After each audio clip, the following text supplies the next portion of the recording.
And guys, in this next news story, two criminals who worked together to kill a man outside a party in Harlow have been convicted of murder. Nana Oppong, who's 43, and Israar Shah, who's 39, organised and carried out the killing of 50-year-old Robert Powell in Harlow in the early hours of the 13th of June 2020. Mr. Powell, who had left a party at an address at around 4:45 in the morning, was shot 8 times and later died in hospital. I just want to say rest in peace, Mr. Powell. My condolences go out to your family. A Ford Cougar later found to be on cloned number plates stopped near Mr. Powell in the seconds before the shooting before an individual stepped out of the vehicle and gunned him down.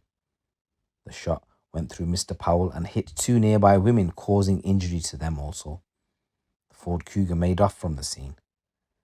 Police investigations later traced this vehicle to an industrial estate in Epping, where it was dumped before being collected hours later. Through their analysis of CCTV and mobile phones, they were able to link Oppong and Shah to the killing. So how did they catch the killers? So their investigation, together with the National Crime Agency, successful cracking of EncroChat, which was an encrypted messaging service largely used by organised criminals, was established that Oppong had likely been out to get Mr. Powell. It is believed days before the shooting on the 5th of June, the suspects had planned to abort attack on the victim. Other encrypted messages including the discussion about a specific type of 9mm ammunition, the same type used to kill Mr. Powell. In the hours following the shooting, Oppong's EncroChat handle deleted a significant amount of data suggesting he was trying to hide incriminating evidence tying him to the murder. The EncroChat conversations further implicated Oppong in the conspiracy to supply cocaine and transfer criminal profits. Shah was linked to a Toyota Prius recovered from his home address in the days following the shooting. This Prius was spotted travelling in convoy with a Vauxhall Zafira to the location of the murder and away from the scene in the moments after the shooting. The Prius was seen to drive past the party repeatedly in the hour before the murder. Police investigation established Shah in the Prius acted as spotter on the lookout for Mr. Powell, while the Zafira was a support vehicle. Both vehicles were there to assist the gunman in the Cougar carry out the hit. Both Oppong and Shah fled the country in the days following the killing and were eventually apprehended, thanks to the extensive work by Essex Police with the agency of partners, including the National Crime Agency. Oppong was located in Morocco in September 2022 after trying to enter the country using false documents. He was extradited back to the UK in June 2023. Shah was located in Spain in December 2022 and extradited back to the UK in March 2023. Both stood trial at Woolwich Crown Court, charged with murder and possession of a firearm, and Oppong was further charged with causing grievous bodily harm and possession of a prohibited weapon. Both defendants were convicted on the 28th of May. Oppong admitted a charge of conspiracy to supply Class A drugs shortly before the trial and is set to be sentenced at the same court on Friday. Police said they know others were likely involved in the murder and they're going to be continuing to work to identify and prosecute them. Detective Superintendent Stephen Jennings of the Serious Crime Directorate led the investigation, said this murder was unusual in its level of sophistication, organisation and brutality. He said it was not a spontaneous act of violence, but rather a planned and carefully coordinated execution. He said, while we may never know why the defendants carried out this murder, it's clear Oppong held a grievance against Robert Powell and was committed to seeing him killed. Robert's murder has left a family utterly devastated, and they have displayed dignity throughout the year-long investigation and now a difficult trial. He said, we have dedicated countless hours to this investigation, trawling through thousands of hours of CCTV and analysing hundreds of phones. Oppong is a committed and high-level criminal and thought he could use his knowledge of law enforcement tactics and encrypted messaging to evade justice.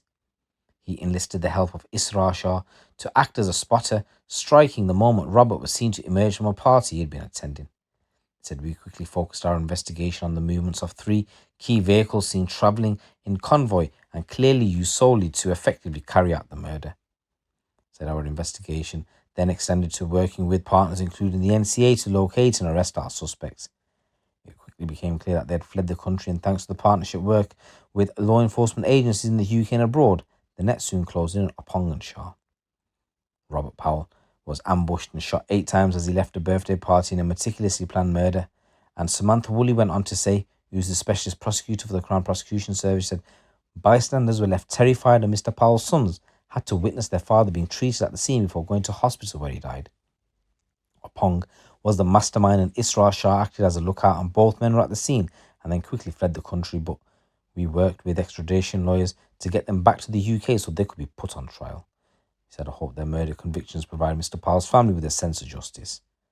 And David Carter, the NCA regional manager of the North and West Africa, said, Nana Oppong and Israar Shah fled the UK after carrying out a callous drive-by shooting that sadly cost Robert Powell his life. Both were traced, apprehended and returned to the UK to face the consequences of their crimes.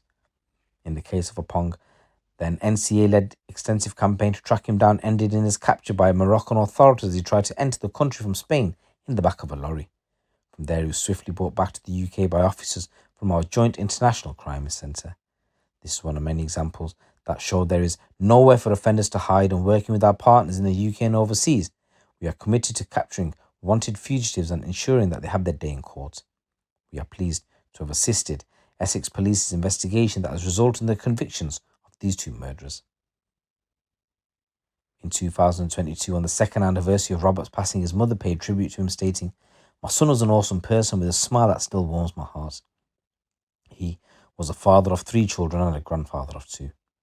He was a well-loved son, brother, nephew, uncle, cousin and friend to many, and we all love and miss him. He would call me every week or every other day. We would FaceTime each other and talk about the family and the plans we had, but others chose to take the dream and future plans for his family away from him. Once again, I just want to say rest in peace, Mr. Powell, and my condolences go out to your family. And guys, in its next news story, a man has been found guilty of stabbing another man to death and holding his mother captive after falling out over a sham marriage scam. Jurek Crows repeatedly stabbed Richard Obi, who was 25 years old, in the chest at his home near Elephants and Castle in November 2020. His mother was found bound with cable ties in a bedroom at the home.